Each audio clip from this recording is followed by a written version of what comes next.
Saudara, laporan harta kekayaan pejabat di Kementerian Keuangan mulai diaudit seiring temuan adanya indikasi harta tak wajar. 69 diantaranya kini diperiksa Kementerian Keuangan secara internal. Apa yang patut ditelisik dari harta kekayaan pejabat? Kami bahas bersama dengan peneliti ICW Wana Alamsyah. Mas Wana, selamat petang.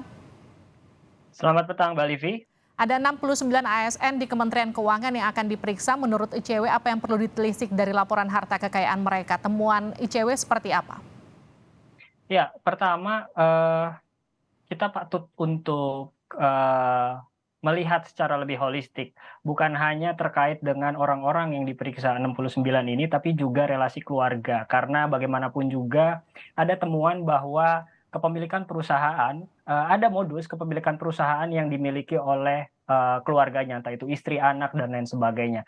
Nah, ini pun yang juga patut untuk ditindaklanjuti oleh KPK ataupun juga Apgakum lain atau aparat penegak hukum lain, sehingga eh, seluruh harta kekayaan yang tidak wajar yang didapatkan oleh ASN ini pun juga bisa dilihat secara lebih dalam begitu. Oke. Itu yang pertama. Yang kedua, rasanya ini pun juga jangan berhenti sampai pada tahapan ini saja begitu. Kalau kita mendengar beberapa waktu belakang ada 134 orang yang diduga memiliki harta tidak wajar dan juga eh, yang tergabung di dalam 280 perusahaan begitu. 280 perusahaan ini pun juga perlu ditindaklanjuti dan juga ditelisik lebih lanjut, sebab bagaimanapun juga ada potensi konflik kepentingan ketika misalkan sejumlah pejabat di pegawai pajak itu memiliki konsultan pajak misalkan, yang mana itu berpotensi misalkan mengurangi nilai pajak si wajib pajak badan misalkan seperti itu. Dan rasanya bukan hanya sampai pada tahap si wajib pajaknya, bukan hanya sampai tahap pegawai pajaknya saja yang harus diperiksa, tapi kemudian siapa klien-klien yang patut diduga ini mendapatkan keuntungan jika memang indikasinya adalah sejumlah pegawai pajak itu memiliki perusahaan yang bergerak di bidang jasa konsultan. Oke, Mas Wana, kategori wajar dan tak wajar itu seperti apa? Kemudian ketika muncul asumsi, memang kenapa ketika misalnya seorang ASN yang bekerja di Kementerian Keuangan kemudian punya harta yang lebih dibanding sama rekan sepekerjaan yang lain? Ya, pertama wajar tidak wajar bagaimana kita coba untuk menilai.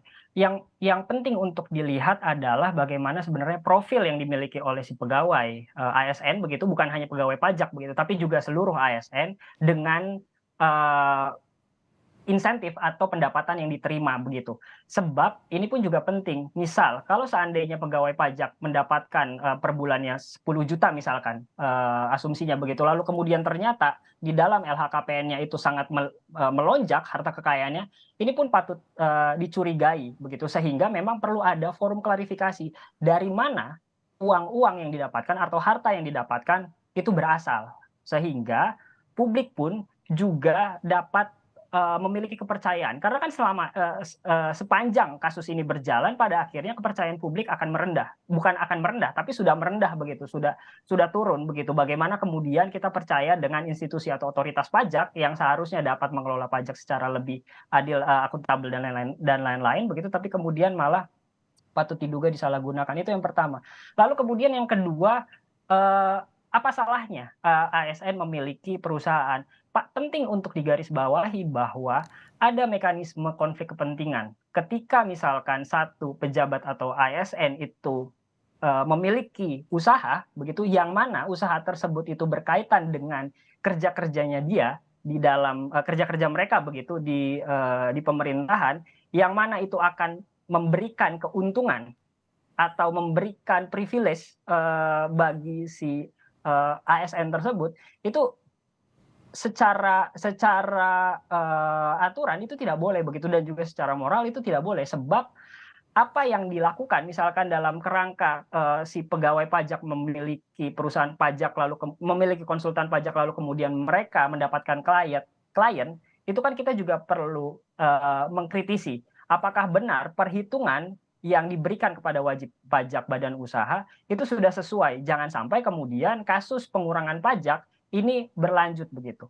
Oke. Dan beberapa kasus itu kan sudah terlihat bagaimana ada potensi, bukan potensi bahkan, misalkan kasusnya Angin Prayitno, kasus beliau itu merupakan kasus yang untuk mengurangi nilai pajak si badan usaha tersebut begitu. Jadi jangan Oke. sampai kemudian ini adalah kasus yang berulang kali tapi kemudian itu tidak ditindaklanjuti secara serius oleh Kementerian Keuangan. Mas Wana, ketika kemudian ditemukan ada ketidaksesuaian antara harta yang dimiliki dengan laporan LHKPN selama beberapa tahun, bagaimana kemudian membedakan itu masuk kategori tindak pidana pencucian uang atau tidak?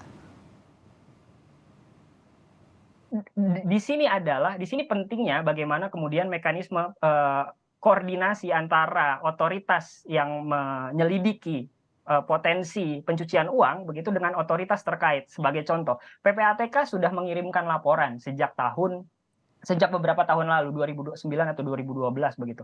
Tapi kemudian ini yang tidak ditindaklanjuti oleh institusi terkait begitu. Nah, ini yang menjadi persoalan. Jika pada saat itu Kementerian Keuangan menindaklanjuti secara serius, rasanya kasus-kasus semacam ini tidak akan ada terjadi begitu. Nah, yang menjadi penting adalah bukan hanya si institusi terkaitnya yang menindaklanjuti laporan dari otoritas penyelidik transaksi mencurigakan atau PPATK begitu, tapi juga jika memang ada potensi tindak kejahatan, entah itu dari kejahatan korupsi, narkoba, perdagangan orang dan lain-lain, rasanya patut juga di institusi terkait mengirimkan ke penegak hukum agar ditindaklanjuti sebagaimana mestinya kewenangan penegak hukum begitu, Mbak. Oke, Mas Wana, KPK kan meminta masyarakat aktif memantau para ASN yang kemudian hobi pamer harta. Ini kemudian kan akan menjadi susah untuk memantau mereka yang tidak pamer. Karena kan sekarang faktanya setelah kemudian pemberitahuan ini diumumkan KPK, banyak kemudian akun-akun yang tadinya kerap pamer di media sosial kemudian di take down, hilang, dinonaktifkan begitu. Ya, ini yang menjadi penting bagi penegak hukum, terutama bagi pemerintah dalam kerangka untuk mengidentifikasi potensi risiko terjadinya kekayaan yang meningkat secara wajar begitu. Kita sudah memiliki mekanisme LHKPN. Jika mekanisme LHKPN itu hanya dilakukan hanya sebatas administrasi, pada akhirnya upaya penindakan terkait dengan tindak kejahatan korupsi itu tidak terlaksana. Sehingga apa yang perlu dilakukan oleh KPK adalah coba untuk melakukan penyortiran terhadap para pihak yang diduga memiliki harta tidak wajar begitu.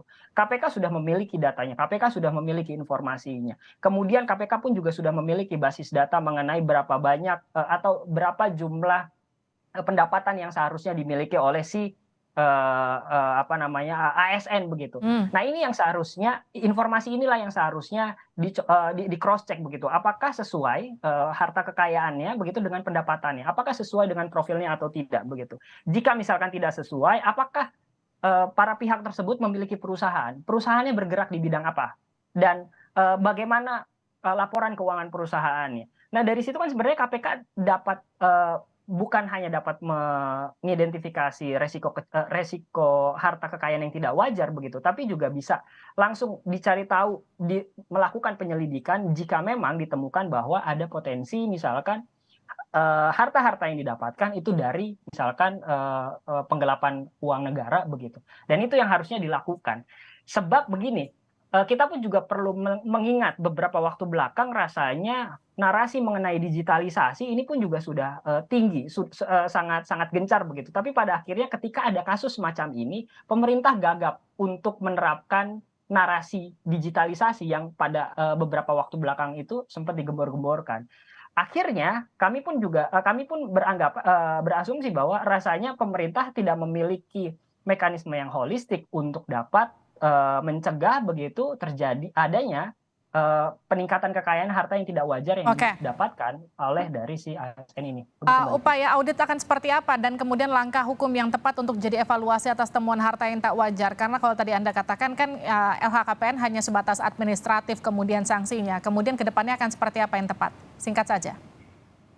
Ya, sepatutnya KPK pun juga melakukan bukan hanya audit, tapi juga untuk mencocokkan bagaimana kemudian profil si ASN tersebut dengan pendapatannya begitu. Jika itu tidak dilakukan, rasanya LHKPN pada akhirnya hanya berhenti pada pelaporan administrasi formalitas ya. Ya, benar Mbak Livi. Oke, terima kasih Mas Wana Alamsyah dari ICW telah bergabung bersama kami di Sapa Indonesia Malam.